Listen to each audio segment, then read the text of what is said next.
What's up guys, bienvenue au podcast Castleman. Merci d'être avec moi pour une deuxième saison. Je m'appelle Stéphane, je suis courtier immobilier en Outaouais et cet épisode est une présentation de mon équipe Castleman chez Remax. Nos 3 mots d'ordre dans l'équipe, c'est la simplicité, l'authenticité et l'efficacité, puis on s'efforce de mettre ça de l'avant dans chacune de nos transactions. Donc pour tous vos projets immobiliers, que ce soit l'achat, la vente, l'investissement, du côté résidentiel ou commercial, contactez-nous. Je suis fier aussi de vous dire que cet épisode est commandité par mes boys de chez Subaru Outaouais. La réputation de la traction intégrale de Subaru est plus à faire. Et si vous voulez un service vraiment à sa coche, c'est au 965 boulevard Saint-Joseph que ça se passe. Pour les gens qui écoutent sur YouTube, si vous voulez m'aider et m'encourager, je vous invite à vous abonner à ma page. N'hésitez pas à liker, commenter, puis surtout à partager l'épisode avec un maximum de personnes. Donc sur ce, merci beaucoup pour votre écoute et puis bon épisode.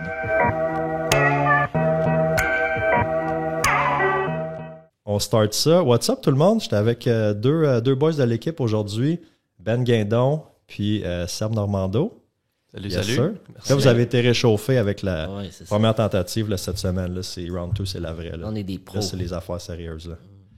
Puis en fait, le sujet, le but de l'épisode aujourd'hui, puis c'est pour ça que je voulais vous avoir, vous deux les boys, c'est de faire mythes et réalités sur les courtiers immobiliers. Tu sais, des choses que nous-mêmes on entendait, mettons, avant qu'on commence nos carrières, des choses qu'on entend des fois de notre entourage, des mythes par rapport à l'immobilier, aux courtiers, puis de voir est-ce que c'est des mythes ou est-ce que c'est la réalité. Fait que nous autres, on a brainstormé, on a sorti une couple de choses qu'on a entendues. Puis j'ai fait aussi la semaine passée une story sur Instagram pour voir le monde qui me suit, qu'est-ce qu'eux ont entendu. Fait que c'est un petit peu ça qu'on va faire aujourd'hui. Parfait, ça. Êtes-vous prêts? Yes. That's it. Fait que le premier mythe, puis ça on l'entend souvent, là, c'est que c'est facile de devenir courtier immobilier. Ça, c'est le premier qui est ressorti. Qui veut starter? À toi l'honneur, Seb. Oh mon Dieu, je suis choyé. Selon toi, c'est-tu facile de devenir courtier immobilier? Ben, les études, c'est comme on l'a dit la dernière fois, les études, c'est pas si long, dépendamment des écoles que tu prends, si tu le fais à temps partiel, temps plein. Puis les barrières à l'entrée sont pas si difficiles à atteindre. La seule chose, moi, j'ai été surpris de la qualité du stock qu'on apprend. Tous les cours de droit, les cours de loi, la qualité aussi des professeurs, dépendamment à l'école où vous allez. Mais on a appris beaucoup plus que je pensais qu'on allait apprendre pendant les études. Puis je te dirais peut-être 80% des gens dans ma classe ils ont réussi. Quand même assez bien. C'est pas QV, c'est quoi le mot? C'est de ta... Cohorte. Cohorte, ouais. C'est ça, QV. Ouais, je Je suis dans le vin à matin. Ouais. La cohorte. De l'extérieur, c'est facile de dire oui, c'est facile de devenir courtier, mais la veille d'un examen, c'est pas, c'est pas ça que tu te dis, là. Parce qu'il y a quand même beaucoup de matière à apprendre que tu penses pas que tu vas devoir apprendre. Ouais. T'en penses, Ben? Ben, c'est sûr que il y a des processus pour des emplois qui sont pas mal plus contingentés, pas mal plus difficiles que pour être courtier. Tu peux faire le processus au privé, au public. Tu as des cégeps où ce que ça te coûte peut-être, mettons, pour les 3 sessions, parce que c'est 1 an, là, mettons, par rapport au cégep. Ça te coûte peut-être en bas de 1 000 $. Puis après ça, par la suite, ben là, tu as ton examen de l'OACQ à faire. Tu peux même le faire au privé. Je pense que c'est comme 5-6 000 $ que tu peux le faire. Fait que c'est quand même accessible. Ça prend une tête sur ses épaules pour le réussir quand même. Mais, si moindrement tu as eu de la facilité à l'école toute ta vie, je pense que c'est accessible à beaucoup de gens. C'est plus par la suite. Là, une fois que tu as ta licence puis que tu tombes sur le terrain, ben là, c'est un autre game. Ouais. C'est plus là que ça devient difficile et non nécessairement d'avoir le permis pour le faire. Oui, c'est ça la barrière à l'entrée parce que tu as besoin, pour t'inscrire, là, que ce soit au cégep ou au collège privé, secondaire 5 qui te demande, ou certaines équivalences. Puis après ça, le cours, moi je l'ai fait à distance par correspondance, fait que c'était un petit peu avant la pandémie, c'était pas en virtuel. Je pense que ça m'a pris en tout et partout 7 mois d'école à temps partiel. Là, je travaillais en même temps. Ouais. Parce que là, au cégep, je pense que c'est 3 mois. Là. C'est-tu 3 ou 6 mois? C'est 6 mois. 6 mois? C'est 2 sessions, dans le fond. session. C'est le commercial qui est 3 mois, mais tu as déjà Exact. ton... OK. Moi, ça a été 1 an, mais c'était ça, là, c'était des... J'avais pas beaucoup de cours par session, puis je travaillais temps plein, fait que ça me permettait de le faire, ça a pris plus de temps, mais c'est ça, là, pour des gens qui ont un emploi à temps plein et qui veulent faire une transition, mais c'est comme un juste milieu, tu es capable d'aller chercher. Là. Fait que, il y a des cours que, tu sais, je me souviens, le premier cours que tu commences, c'est le cours de loi. Ça, c'était quand même... Moi, j'avais trouvé ça...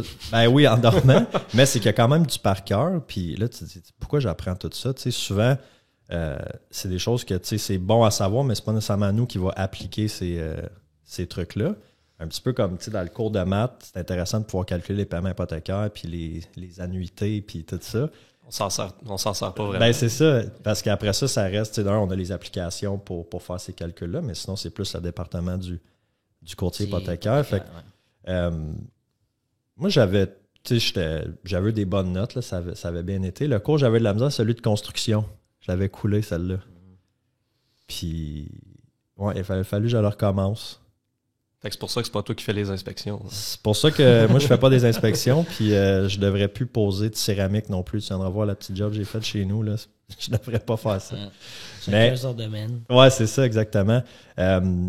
Mais l'examen de l'OASIC, je pense qu'ils te mettent ça gros, hein, tu sais, ils te préparent à comme, OK, c'est la grosse affaire, puis ça dure 2 jours. Puis je me souviens, quand j'avais rentré là-bas, tu sais, c'est pas comme aller faire un examen au cégep, là, c'est comme sérieux, c'est protocolaire, tu sais, tu rentres, juste le fait de te rendre là-bas, c'est à Brossard, ça implique un stress.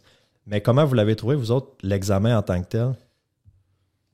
Pour ma part, Remax nous préparait quand même bien avec l'examen. On avait comme une genre de formation avant qui venait nous aider à reconnaître qu'est-ce qui était pour être un peu dans l'examen, sans nous dire les réponses. Mais tu sais, ça va ressembler à ça, préparez-vous à telle situation. Mais c'est sûr que c'est stressant parce que tu arrives là, puis là, c'est hyper protocolaire, tu as le gros cadran, il faut que tu respectes ça, mets ton téléphone à telle place, puis touche pas à telle chose, puis commencez pas à regarder avant telle heure, puis en tout cas, c'est assez protocolaire, là, on dirait qu'ils veulent te faire peur, mais après ça, quand tu commences à lire les questions, puis là, le stress tombe, puis là, tu fais « OK, bon, mais je suis en mesure de répondre à ça facilement. » C'est pas... Je suis sorti de là assez confiant, même si tu n'es pas 100% sûr de ça. J'ai peut-être raté une question ou deux, mais non, ça a bien été aussi. Là. Je pense que les profs, ils nous ont tellement comme martelé là, qu'est-ce qu'il fallait qu'on connaisse, qu'on sache pour l'examen qu'on était prêts. Là. Je pense aussi que les écoles sont comme... Ils nous disaient souvent aussi, là, on veut quand même que nos élèves réussissent. Parce qu'ils ont comme une cote aussi, je pense, comme de... 80% de nos élèves réussissent l'examen ou 90%. Je pense qu'ils veulent quand même garder ça assez haut pour garder une bonne réputation aussi. Fait. Ben oui, c'est sûr, fait qu'ils te préparent un peu au pire. Fait que moi, j'avais trouvé ça dur de retourner, si on veut, sur les bancs d'école, même si j'étais à distance, là, après tant d'années où j'étais dans l'automobile où est-ce que tu n'as pas de besoin d'aller... Il y a des cours, l'automobile, qui se donnent, mais tu n'as pas de besoin d'aller à l'école. Toi, tu étais dans la restauration, fait que c'est pas quelque chose non plus qui demande, des études. Je venais de finir un certificat en administration à l'université. J'étais retourné là, sur les bancs d'école à temps partiel. Ça avait pris quand même comme quelques années à le finaliser là, à temps partiel. Puis ça, c'est pas comparable vraiment comme université. Puis moi, c'était un AEC là, au cégep là, pour le courtage immobilier. Donc, c'était pas trop comparable les deux. Qu'est-ce qu'on nous demande comme travaux puis comme études. Puis toi, tu étais policier avant. Oui. Tu compares le processus pour devenir policier puis devenir courtier? D'ailleurs, c'est pas mal plus long. Là. C'est 3 ans de cégep avec le 3 mois à Nicolet après. Fait que c'est sûr que dans mon temps, c'était pour rentrer policier, c'était très contingenté. C'est une autre réalité aujourd'hui. C'est aujourd'hui? Ouais, tu sais, la pénurie de main-d'œuvre est partout. Hein, mais bref, dans mon temps, c'était assez difficile. Fait que oui, le cours, les années de cégep, il y avait les tests physiques et tout. C'était pas mal plus difficile que nécessairement juste faire l'AEC comme Sébastien. Moi, j'ai fait la même chose. Fait que c'était... Puis c'est pas non plus... Au niveau théorique, c'est pas la même matière non plus. Mais ça me faisait quand même revenir sur les bancs d'école après 10 ans. Là. Fait que c'était quelque chose. Ouais. Fait que je dirais pas que c'est facile, mais c'est peut-être beaucoup moins... C'est plus accessible. La barrière à l'entrée est assez... Il n'y en a pas énormément. Fait que c'est une fois que tu commences, par exemple... Le challenge est là, puis de durer. Ouais, les premiers mois sur le terrain, c'est là que je pense que ça filtre là, ça. Ceux qui sont dans le bon domaine puis ceux que... C'est pas non plus des études pour aller te chercher un emploi après. Tu finis ton cours, ben t'es travailleur autonome. Fait que tu peux commencer, puis t'as pas personne qui va te fermer la porte là, pour être courtier. Tu as ta licence, tu peux aller vendre une maison le lendemain matin. Là. Fait que, parce que n'importe quel autre domaine, tu vas faire tes études, tu vas appliquer sur un poste, tu as des entrevues à faire. C'est pas mal plus difficile que nécessairement juste faire un cours, puis après ça, tu l'as la job. Là. C'est pas qu'à faire. Exact, parce que quand tu es courtier, c'est toi qui vas passer quasiment les agences en entrevue, dans le sens que tu as l'embarras du choix où est-ce que tu vas aller. Là. Exact. Il faut savoir aussi, courtier immobilier, c'est de la formation continuelle aussi. Là. Fait que tu finis ton cours, c'est pas fini là. As-tu fait tes UFC pour cette année? Il m'en reste 2 à faire. Toi, as-tu fini? Il m'en reste un. Moi, il m'en reste une couple. Les UFC, unités de formation continue qu'il faut qu'on fasse à toutes les 2 ans pour garder notre permis. Exact. Jusqu'au mois de mai. Fait que pour ceux qui aiment apprendre, c'est bon parce que à chaque année, tu as des cours à prendre, puis il faut que tu évolues, puis il faut que tu t'adaptes au nouveau marché. Ouais. Donc, puis l'OASIC, des fois, ils sortent des formations un peu d'urgence. S'ils voient justement qu'il y a quelque chose de spécial qui se passe. Comme là, c'est quoi la dernière qu'on avait eue? Là, il y a eu, pendant la pandémie, sur la surchauffe, là, les Exact. nouvelles mesures à faire par rapport à ça. Il y a eu blanchiment d'argent, qu'on a eu une formation obligatoire un peu, pas d'urgence, mais genre, ça a sorti, puis comme, OK, il faut la faire vite. Fait que c'est vrai qu'on a des formations à faire optionnelles et obligatoires à toutes les années pour garder notre permis. Puis pour performer aussi, là, donné, je veux dire, ça évolue tellement vite qu'il faut se tenir à jour si on veut performer. Là. Ouais. Puis ton choix d'agence vient aussi. Les agences sont un peu responsables aussi de nous donner de la formation. Fait que c'est sûr que ton choix d'agence fait une différence aussi par rapport à ça. Là. Exact. Fait que facile, peut-être pas. Accessible, oui. Mais c'est de rester courtier. De rester courtier et performer. C'est ça qui peut être plus difficile parce que les chiffres sont là. La moitié arrête après 2 ans. 50% arrête après 2 ans. Fait que, il est là le défi. Ouais, c'est ça. Il faut être passionné. Ouais. C'est ça. Ouais. Deuxième point.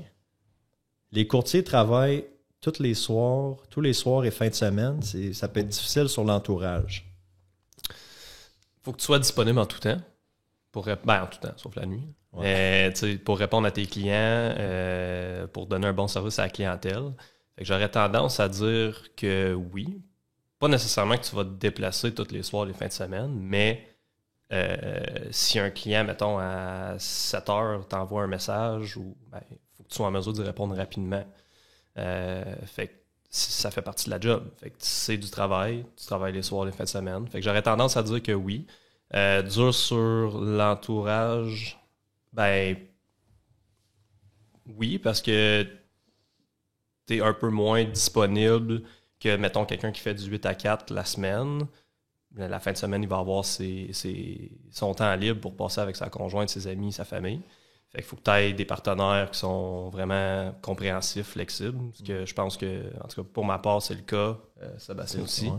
Mais toi, tu étais policier avant, fait que les horaires atypiques de soir, de nuit, de fin de semaine, tu étais sur des chiffres?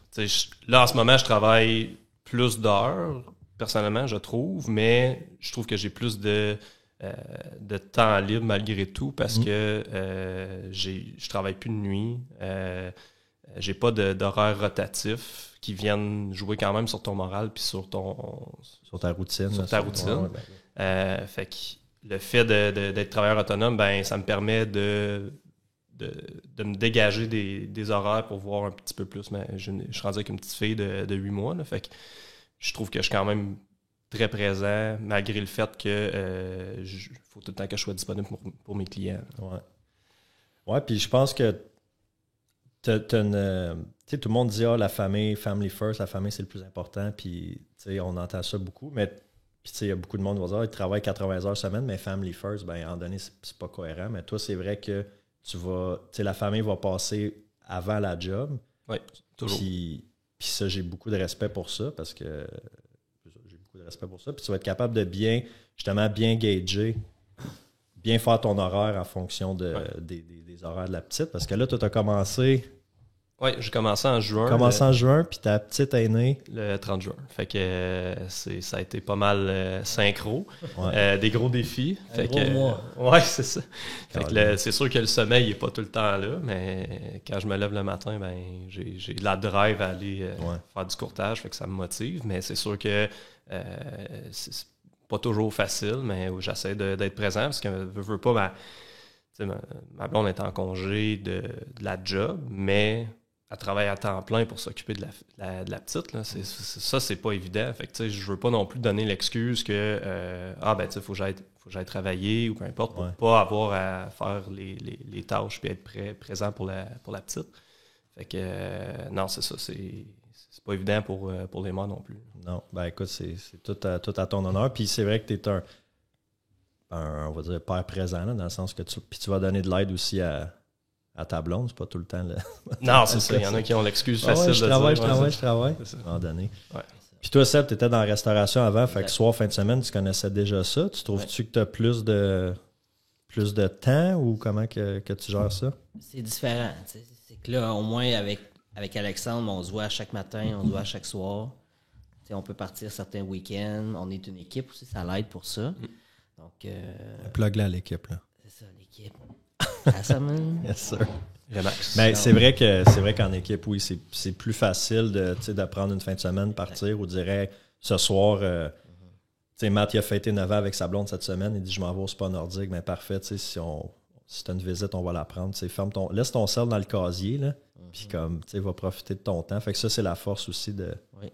Ça vient par vague aussi. Si tu as plusieurs transactions en même temps, c'est sûr que peut-être pendant une semaine ou deux, là, tu vas être un peu plus pris, puis tu vas être plus ton cellulaire, puis les courriels, tout ça, les visites. Mais après ça, tu peux être une semaine ou deux que c'est plus mollo.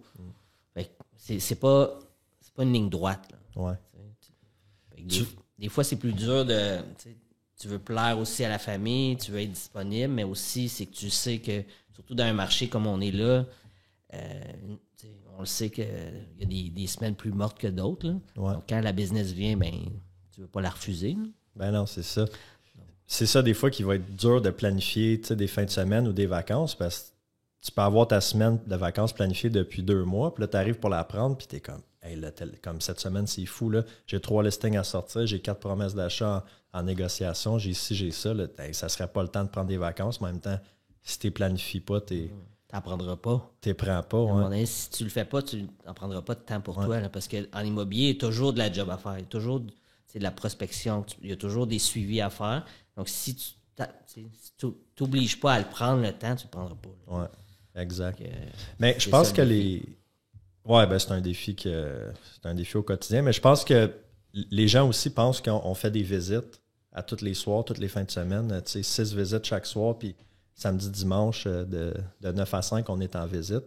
C'est pas nécessairement le cas. Puis je trouve que depuis la pandémie, le monde travaille à la maison. Beaucoup de gens qui sont rendus travailleurs autonomes aussi. Fait que, ils peuvent un petit peu faire leur horaire. Fait que je trouve que c'est plus facile de mettre les visites dans le jour. Ouais. Si tu as des enfants, tu vas être à la maison le soir, ben il y a moins de s'organiser pour faire tes visites plus le jour et non tout le temps le soir. C'est juste d'établir. Mais c'est pas vrai qu'on est sur la route 5 soirs semaine. Là. Ça dépend aussi des marchés. Pendant la pandémie, une maison venait à vente, il fallait absolument la journée même ou le lendemain y aller. Peu importe tes plans. Je te dirais, là, on tourne ça, on est le 24 février, là, puis on se le disait hier, là, depuis comme 10 jours, 2 semaines, là, on envoie là, des maisons. On a accepté une offre hier sur une maison, 30 heures sur le marché. On sort une maison, on a comme une dizaine de visites là, ça dépend des marchés. Ça fait qu'il faut qu'on s'adapte. Il y a des marchés plus équilibrés que tu peux attendre 2-3 jours pour aller la visiter, puis ça va être beau. Il y en a d'autres, c'est aujourd'hui ou jamais ça se passe. Ouais. Fait en gros, je pense qu'il faut être toujours disponible. Quand je vois des pubs, des fois, par exemple, disponible 24/7, en donné, prends un break. Là. Ouais. Puis t'es-tu vraiment efficace si tu travailles 24/7? Ben, c'est pas vrai que quelqu'un est disponible 24/7. Ben non. C'est impossible. Ben non. Mais tu sais, même dire je suis disponible du lundi au dimanche de 6h le matin à 10h le soir. Peut-être, mais est-ce que tu es vraiment efficace? Puis est-ce que tu donnes vraiment le meilleur service à tes clients si tu as travaillé 87 heures dans ta semaine? Mm-hmm. Je suis convaincu que non. Tu sais. Il y a des exceptions, là. Mais Il en général. y a des exceptions, mais moi, je pense que quelqu'un qui performe, il faut qu'il y ait un équilibre. Tu sais. Si tu fais juste travailler, en tout cas, ça, on pourrait en parler longtemps, mais en gros, il faut être disponible soir et fin de semaine, oui. Puis il faut être disponible à la hauteur de nos ambitions aussi. Tu sais. Si tu veux faire un gros nombre de transactions, ben, tu te mets plus disponible. Si tu es heureux avec moins de transactions, puis tu veux travailler, puisqu'il y en a des courtiers qui vont travailler 6 mois par année. 6, 9, 10 mois par année. Ils prennent 2 mois de vacances pendant l'été. Ils voyagent, jouent au golf. C'est correct, ça aussi. Tu sais, on est travailleur autonome, on peut se le permettre. Mais encore là, il faut que ça matche avec tes ambitions. Là. On prend une pause de 8 secondes. Les deux sont sur leur téléphone. Quand tu passes ça shake dans mes culottes. Là. Faut-tu le mettre sur mode avion? Tu le mettre sur mode avion. All right. Fait qu'un autre. Le travail. Ben, c'est un exemple, ça, justement. Regarde, on attend une réponse pour une offre d'achat, mais là, on n'est pas disponible. La cliente, elle attend sa réponse. Là, fait qu'il y a des moments comme ça que T'as-tu reçu l'acceptation? Non. Il t'a pas répondu encore? Oui, mais c'est pas ça. Il veut faire une contre-offre? Oui. Donc, c'est ça. C'est un exemple, justement, de comme, gars, on veut juste un petit heure sans répondre, mais là, il y a des gens qui attendent des réponses. Là, ouais. On s'excuse, Amélie, si tu écoutes cet épisode-là, on est en train de travailler sur ton dossier en ce moment. Là. Ouais. Tu vas l'avoir, ta promesse d'achat acceptée. N'oublie pas. OK. OK, le travail est facile. Je pense que non, mais souvent on entend, tu sais, c'est peut-être ce qui est vendu à la télé, mettons, dans les émissions comme Selling Sunset ou tout ça, c'est que, tu sais, on se promène en char, on visite des maisons, puis c'est tout le temps des belles maisons comme... Je pense que c'est pas ça la réalité. Puis, tu sais, le fait de visiter, c'est... Tu sais, calcule le nombre d'heures que tu es dans une visite dans une semaine versus le nombre d'heures que tu travailles. C'est peut-être 10% de ton temps que tu es... C'est minime. Tu sais, que tu es dans la maison avec le client. Tu sais, tu as bien de la job qui se fait dans l'auto, mais dans un parking, là, pendant 18 minutes sur ton téléphone, parce que là, tu as fait genre 3-4 visites, OK. Là, tu as un paquet de dossiers à régler. Là, tu es dans le parking, puis tu textes, puis tu as ton ordi à côté, puis tu remplis une PA, tu gères des dossiers. Ouais. Après ça, au bureau, le soir, à la maison. Fait qu'il y a beaucoup de travail qui se fait en arrière de l'écran. Mais ça, évidemment, les clients ne le voient pas, puis c'est correct, c'est ça. Ils ne sont pas avec nous tout le temps, mais c'est beaucoup plus que juste aller visiter puis faire « Hey, c'est beau ici, les fenêtres avec la cuisine, puis OK, parfait, on va faire une offre, puis bang, bang, c'est réglé, merci, bonsoir. Puis la commission rentre, puis non, ce qu'on voit. C'est pas mal plus compliqué que ça. Puis il faut être connaissant aussi pour protéger nos clients. Puis la connaissance, c'est une expertise en soi. Là, c'est pour acquérir cette connaissance-là, il y a du travail en arrière. Fait que ça fait partie de qu'est-ce qu'on amène aussi. C'est pas juste, comme tu dis, de visiter. On a fait des études, puis on se tient à jour, puis on échange entre nous autres pour... des fois, quand il nous arrive quelque chose, ben, on partage, puis on essaie de trouver des solutions ensemble. On est comme des chefs d'orchestre aussi, là, fait qu'on trouve tout le temps des solutions à des problèmes. Ça fait partie du travail. Là, on éteint des petits feux tout le temps. Là, c'est ça la job. Là. Une grosse partie de la job, c'est de trouver des solutions. De régler des... c'est pas tout le temps des gros problèmes, mais des situations, mettons. À tous les jours, on a des... Ah, il faut que je règle ça. Tout le temps. Ah, OK, bon, la curveball, OK, comment je vais réagir? Comment je vais régler ça pour mon client? C'est ça tous les jours, tu sais. Des transactions, smooth, là, qu'il n'y a aucune embûche de A à Z, là. C'est rare. On les prend quand il y en a, ça fait du bien, mais c'est pas tout le temps comme ça. Hein. Matt, il en a une la semaine passée, puis sur Claret, puis il dit ça a tellement été smooth, et je pense que j'ai jamais vu ça. C'est sûr qu'il n'y a pas 10 ans d'expérience, mais même lui était surpris, comme ça a juste été parfait de A à Z, mais je suis prophétisant parce que c'est pas tout le temps ça. Puis, c'est normal aussi que les gens aient cette perception, parce que dans le fond, nous aussi, on a les mêmes idées des autres métiers. Un garagiste, on ne sait pas c'est quoi sa réalité. Non, c'est ça. C'est pas juste de dévisser des bottes puis remettre des tailleux. Mais souvent, on réduit le travail de l'autre si on ne le sait pas c'est quoi sa réalité. Puis nous, c'est ça. Dans les émissions, on voit ça que c'est facile puis c'est glamour. Mais dans la vraie vie, c'est pas toujours ça. Tu en as des maisons à 100 000, tout croche à vendre, puis qu'il faut... Dans le fond des bois. Tu es allé installer une pancarte vendue hier sur un banc de neige de 8 pieds. Il fallait que tu montes dans une échelle. Ouais. Tu sais? Ouais. C'est pas glamour, là, ça. Là. Tu montes dans les pieds dans la neige, puis tu t'en vas installer ton vendu. Aller visiter à Val-des-Monts en avril, quand ça fond, puis c'est de la boîte, puis tu fais le tour du terrain, puis c'est pas glamour. Là. Non. Texter pendant une demi-heure, là, comme c'est pas gérer glamour. des émotions, gérer comme... C'est pas toujours justement de A à Z en claquant des doigts. Là. Souvent, les vendeurs... Souvent, on approche les vendeurs privés un peu comme ça, c'est qu'ils s'attendent que, on met à vendre, on signe un papier, on va chez le notaire, merci, bonsoir. Ouais. Mais c'est très, très rare que... En tout cas, nous, c'est très rare qu'on voit ça dans notre profession. Mm-hmm. Ben, c'est normal aussi, tu sais... Nous autres, il y a plein de métiers qu'on regarde puis on dit « Ah, ça a l'air... » Ou tu sais, ça a l'air le fun, hein, c'est juste ça, mais tu sais, c'est beaucoup plus que juste ça, finalement. Là.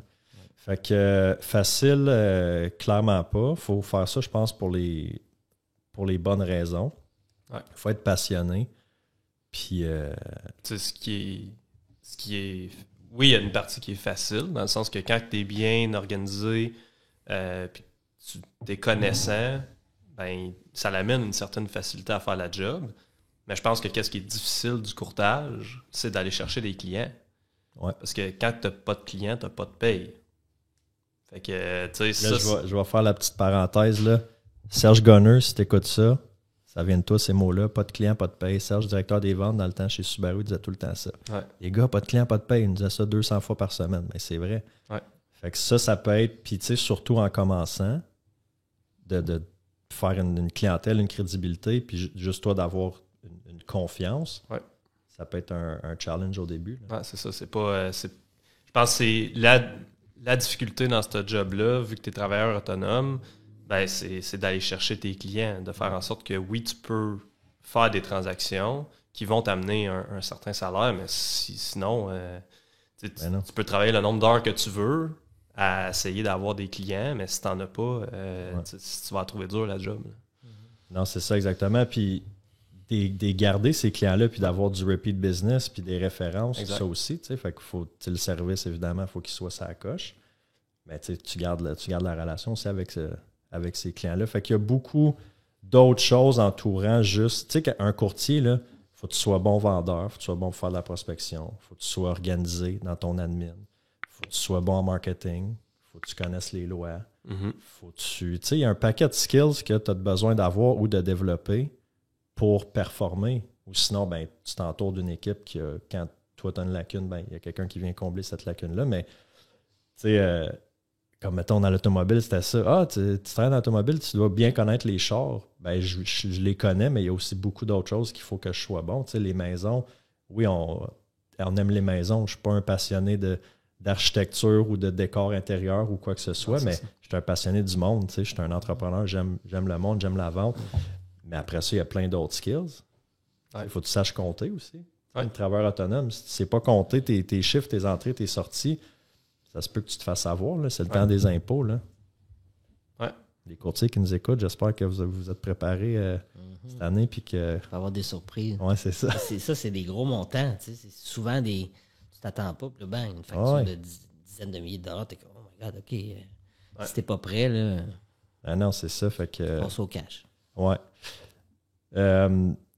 Fait que facile, non, mais vraiment le fun. Oui. Là, il y a ceux d'argent, mais j'ai comme le goût de les garder plus les questions par rapport à l'argent, parce que ça, les courtiers, l'argent, là... Ah, c'est que c'est tabou. C'est quoi l'argent? Les courtiers, c'est un métier. Courtage, c'est un métier qui est mal vu dans la société. À certains moments, oui. Ouais. Pourquoi que c'est mal vu? Ben, je pense que n'importe où, tu parlais d'argent, tabou. Je pense que n'importe où, s'il y a de l'argent qui se transige, ben ça a mauvaise presse tout le temps. Puis je pense qu'avec ce qui s'est passé durant la pandémie, justement, ça pourrait être un autre mythe, là, mais tu sais, que c'est les courtiers qui ont créé la bulle. Ben, c'est pas nécessairement une bulle, là, mais... La surenchère, c'est la faute des courtiers. C'est ça, que c'est tout le temps la faute des courtiers, puis c'est pour faire plus d'argent qu'il y a de la surenchère, tout ça, quand il y a plein de facteurs économiques qui viennent expliquer qu'est-ce qui s'est passé. Fait que c'est tout le temps facile de dire c'est qui le coupable. L'opinion publique, là, on parle des réseaux sociaux, où n'importe qui peut donner son opinion, puis on dirait que les gens les plus sensés eux, ils n'iront pas donner leur opinion sur les réseaux sociaux. C'est tout le temps le négativisme qui ressort. Fait que ça donne une impression de tout le monde pense que, mettons, les courtiers, moi je le vivais avec la police. C'est la même chose. Là, tous les commentaires négatifs que tu peux lire, mais c'est une minime partie qui viennent 100% de cette minime partie-là viennent donner leur opinion. Fait que là, toi qui lis ça, tu as l'impression que là, tout le monde m'haït, ou tout le monde haït mon métier. Mais la personne qui aime les courtiers ou qui a fait affaire avec un courtier et que ça a super bien été, ne va pas nécessairement aller de l'avant et dire hey, j'ai eu une super expérience. Ils ont fait en sorte que la transaction se passe bien de A à Z, puis ils ont vendu ma maison au meilleur prix, puis il n'y a pas eu d'embûche. Ben, ces gens-là, ils n'iront pas nécessairement le dire. Ils vont en parler un peu à leur entourage, mais ils ne vont pas l'exprimer publiquement, mettons. Ben non, je pense que c'est en train de changer, par exemple. Ça vient aussi du passé que c'est un vendeur, les gens souvent ils voient un vendeur de maison comme les vendeurs de maison, vendeurs de chars. Mais c'est en train de changer, je pense, beaucoup avec les nouvelles générations. Puis aussi, on est encadré avec l'OASIC, là. Fait que ça j'imagine, j'étais pas là dans le passé, mais j'imagine que ça a fait une grosse différence, là. D'avoir des règles à suivre, puis de la protection du public, ça a dû changer aussi. J'ose croire qu'on est dans bonne voie, mais des fois, c'est peut-être de l'incompréhension. Mais c'est sûr qu'aussitôt qu'il y a de l'argent, il y a de la vente, le monde pense, t'es courtier, il y en a un autre là, mythe, là, c'est que les courtiers sont à l'argent, puis c'est du monde imbu d'eux-mêmes, là, mettons qu'on en combine deux. Je pense que dans le courtage, comme dans tous les domaines, tu peux être paysagiste, psychologue, menuisier, puis être à l'argent, puis être imbu de toi-même. Des trous de cul, il y en a dans tous les domaines. Je pense pas que c'est... je suis convaincu que non, c'est pas la majorité. Là. On a à peu près 600 collègues courtiers en Outaouais, puis la majorité de ceux avec qui... on fait affaire à chaque jour, c'est du bon monde. Ben oui. C'est du monde comme n'importe qui font un métier. Puis c'est sûr, encore des fois, c'est peut-être de l'incompréhension. C'est facile de juger, de dire « c'est un vendeur, ils sont à l'argent. » Ouais. Mais je pense aussi, il y a beaucoup de courtiers, puis c'est correct. L'image que tu veux projeter, pas de trouble avec ça, mais il y en a que tu viens proposer tes services pour vendre une maison. Tu as un pourcentage qui est relié à ça, puis on va en parler tantôt de qu'est-ce qui est inhérent en termes de coût, là, que ça nous coûte pour faire du courtage, mais la personne voit le montant final que ça va coûter une fois que la vente va se conclure. Puis la personne arrive en avant de chez eux en gros complet avec le gros VUS de luxe. Ben, il y en a que ça peut venir les piquer. Moi, je serais un de ceux-là, je pense. Moi, je serais un de ceux-là que... mettons, je ne suis pas courtier. Le courtier arrive chez nous avec le complet de Harry Rosen puis le VUS de luxe de l'année, là. Je serais comment? Est-ce nécessaire? Peut-être que je connecterais moins, tu sais, après ça. C'est ça, tu sais, ça peut... Tu sais, la personne, peut-être... Puis quelqu'un qui a fait beaucoup d'argent en courtage, il a travaillé énormément fort. Ça j'ai aucun doute là-dessus. Il a travaillé fort, il a mis des heures que peut-être quelqu'un d'autre ne sera pas prêt à mettre. Mais ça peut juste venir donner cette perception-là que c'est de l'argent facile, puis qu'au bout de la ligne, ben tous les courtiers font bien de l'argent, puis ce qu'ils font au final, c'est pas beaucoup pour l'argent que ça leur rapporte. Mais c'est pas tous les courtiers qui font bien de l'argent. Puis... Non, ben ça, c'est ça, on va en parler là, tantôt, justement, de l'argent, mais... Mais il y en a d'autres clients qui vont chercher ça. C'est le courtier qui flash. Il y en a qui vont s'identifier à ça, ouais. Moi, c'est ça qui m'a un peu repoussé de la profession pendant des années. Je me disais, je me voyais pas comme ça, là. Tu sais, comme me promener en voiture de 200-300 000, puis flasher. Moi, c'était les clients. Je veux servir des clients, je veux qu'ils soient contents, je veux que leur transaction se passe bien de A à Z, puis les accompagner. Fait que moi, le fluff-là de l'image, je comprends que c'est important de bien paraître, mais il y a quand même une limite, je trouve, pour moi, à respecter. Ben, puis je pense pour ça qu'on travaille tous ensemble, la gang. Ouais. Tout un petit peu les mêmes valeurs, puis les mêmes... comment je peux dire? La même façon de voir, puis de vouloir se présenter, puis se faire voir aussi. Là. Pour les bonnes raisons. Oui, pour les bonnes raisons. Puis tu sais, une image, quand tu as une image à entretenir, là, tu l'entretiennes, coûte cher à entretenir cette image-là, puis cette vie-là de luxe. Puis, tu sais.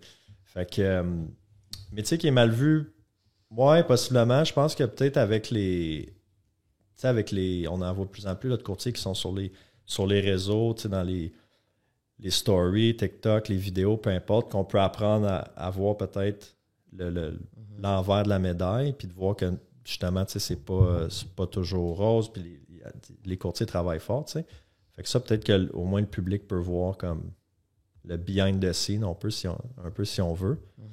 Fait que ça, c'est intéressant, mais ouais, j'ose espérer que c'est en train de changer pour le mieux. Je suis pas mal certain. Même affaire pour les vendeurs de chars. C'est bon monde. Non. Les vendeurs, mais souvent, c'est les vendeurs de use. Vendeurs de use de fond de cours. Le monde dit ça, mais... on veut pas se faire de... Non, on veut pas rentrer là-dedans.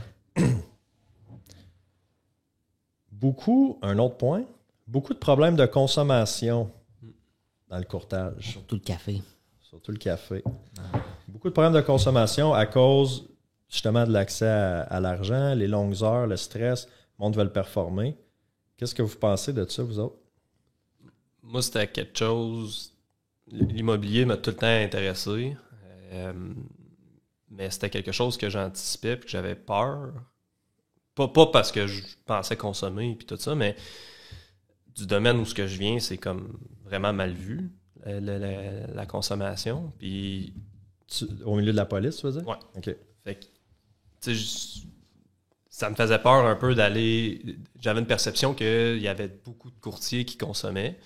Fait que j'anticipais un peu d'embarquer dans ce domaine-là puis de devoir côtoyer des gens qui consomment à chaque jour. Fait que ça, c'était ma perception de l'extérieur. Maintenant que je suis courtier, ben c'est sûr que avec la vie de famille puis les heures de travail, moi, personnellement, j'ai pas le temps d'aller dans des 5 à 7 puis des soirées arrosées puis des affaires de même. Fait que c'est sûr que peut-être que je suis moins témoin de cette consommation-là. Mais le fait que, mettons, mon day-to-day, je suis pas témoin de rien de ça, puis à travers l'équipe, on consomme pas, ben ça fait en sorte que j'aurais tendance à dire qu'il y en a peut-être moins que les gens pensent, mais ça, c'est tout le temps une perception. Là, ouais. Vas-y. Ouais, moi aussi, c'était un peu... moi, je suis content que notre équipe, justement, on a pas mal le même beat de vie, là. Puis on n'a pas conscience vraiment de consommation de nos collègues. C'est sûr que c'est quelque chose qui, moi aussi, là, j'appréhendais un peu de devoir dealer. Puis tu vois ça un peu, là, justement, les 5 à 7, les parties. Moi, j'étais comme, OK, c'est pas mon style vraiment. Là. Oui, j'aime aller au resto puis avoir des belles soirées, mais pas vraiment... Ça finit à 10h. C'est ça. De 8h30, 9h, je suis couché. Mais... à 9h, je suis cerné jusqu'ici. Ouais, c'est ça, on commence à boyer, OK, parce qu'on se lève tous vraiment tôt. Oui, assez tôt. Mais je peux comprendre que une fois dans le domaine, tu peux comprendre un peu pourquoi quelqu'un pourrait déraper assez vite. Ouais. Moindrement, si tu n'as pas un bon beat de vie, puis tu remplaces un peu l'exercice, puis la bonne alimentation, tout ça, par de la consommation pour essayer de performer, pour compenser le manque de temps que tu as, ben, ça peut débouler assez vite, c'est sûr. Parce que ça peut être facile de... Tu sais, tu as une grosse journée, puis c'est souvent des grosses journées qui commencent tôt, ça peut finir tard. Ah, je vais sauter dans la bouteille ou, tu sais, peu importe pour comme décompresser, pour relaxer, mais c'est une habitude qui peut devenir à tous les jours. Soit ça ou des substances pour te donner de l'énergie, puis... Ben ça, c'est une autre affaire, là, tu sais, des substances comme... tu sais, mettons, de la coke, c'est une affaire, mais de la coke, ça coûte fucking cher, ça dure pas longtemps, puis t'as des gros downs là, là-dessus. Fait que Ben, le monde, les courtiers sont sur la coke, il y en a, oui, là, mais je pense que c'est plus des affaires comme du speed, de l'adéral, des médicaments non prescrits là, pour pouvoir travailler des longues heures puis tout le temps être concentré, puis c'est ça, travailler tard le soir. Du café, on peut-tu rentrer ça dans la consommation? Je pense qu'après 5 cafés par jour, c'est considéré comme une consommation excessive, mais ici, on se limite à du décaf. Oui, c'est vrai. On a pris un petit du décaf. Mais je pense qu'il y a beaucoup de domaines où est-ce que ça implique de la performance qui va avoir des abus de substances. Ouais. Puis, tu sais, je veux dire, dans tous les domaines, là, que ce soit dans tous les domaines, il va en avoir. Je pense pas que c'est un domaine qui en a plus que d'autres. Mais tu as des personnalités aussi qui sont plus enclins à débuter une consommation puis de devenir... tu sais, sont intenses dans tout. Fait que s'ils commencent quelque chose, ben ils sont plus à risque de développer une dépendance que, mettons, un autre type de personnalité qui veut se tenir loin de ça puis il n'est pas intéressé. Là. Fait que... C'est vrai ça que, tu sais, pour être, tu sais, en affaires, être courtier, faut avoir de la drive. C'est du monde souvent qui sont intenses, qui sont passionnés. Puis c'est ça, comme tu dis, essaye quelque chose où l'habitude peut se créer vite, puis après ça, la limite est peut-être pas mal plus loin, où il n'y en a pas comparativement à, je sais pas, moi, un comptable qui est peut-être beaucoup plus cartésien, qui est moins dans ses émotions, moins dans les excès, tu sais. Ouais. Généralise, il y en a peut-être de la consommation. C'est peut-être des préjugés aussi, mais je pense que dépendamment de à quand tu commences dans ta vie le courtage, ben ça peut avoir un impact aussi. Fait que, mettons, quelqu'un qui commence à 20 ans, qui est encore bien sur le party parce qu'il est encore jeune. Parce qu'il y a 20 ans, là. Ben, c'est ça, tu sais, c'est correct, mais peut-être que là, ces jeunes-là qui commencent, mais sont plus à risque d'embarquer dans de la consommation que, mettons, tu commences à 30, 40, 50. Il y en a qui ils font du courtage pour leur retraite. Ben, t'es moins à risque parce que ta vie de famille, t'as tes obligations, tu peux pas commencer à être sur le partage chaque soir, fait que ça te détache un petit peu du risque de tomber dans la consommation. Tu as plus conscience des conséquences. Oui, tu as plus d'expérience de vie. Quelqu'un qui consomme, veut pas, éventuellement, il pogne il pogne un mur éventuellement que tu peux pas performer toujours grâce à la consommation. Là, comme. C'est sûr qu'éventuellement, il doit y avoir une fatigue qui s'installe, puis tu es moins performant, tu es moins agréable avec tes clients, tu es moins patient. Donc, je pense qu'en vieillissant, justement, on connaît un peu plus les répercussions de nos actions. Mm-hmm. Ben moi, je suis content. J'ai commencé à 31, 32. Puis une chance, j'ai pas commencé dans la vingtaine. Là. Je veux dire, je l'aurais échappé. Là. Consommateur tombe avec des horaires de même, accès à de l'argent, ça aurait été fini. Là, fait que je suis comme content d'avoir commencé dans la trentaine où est-ce que j'avais quand même une expérience de vie, un bagage d'expérience autant personnelle que professionnelle aussi. Ça, c'est une chose. T'sais. Mais je pense que c'est récent là, que les courtiers sont plus jeunes. On recule, mettons, je pense, 20 ans. Ouais. Je suis certain que la moyenne d'âge des courtiers, le 20 ans, était beaucoup plus haute, beaucoup plus vieille qu'aujourd'hui. Ben, tant mieux, c'est un métier qui attire les jeunes, mais ça, des fois, il faut faire attention. Là. Un jeune de 22 ans qui commence, fait 200 000 par année. Faut faire attention, il y a des dépenses, là, mais Colin, tu sais, peut-être plus accessible. Ouais. Il y a moins de barrières. Ouais, c'est ça. On saute-tu dans l'argent? Dans le crunchy. Dans le crunchy. On est prêt.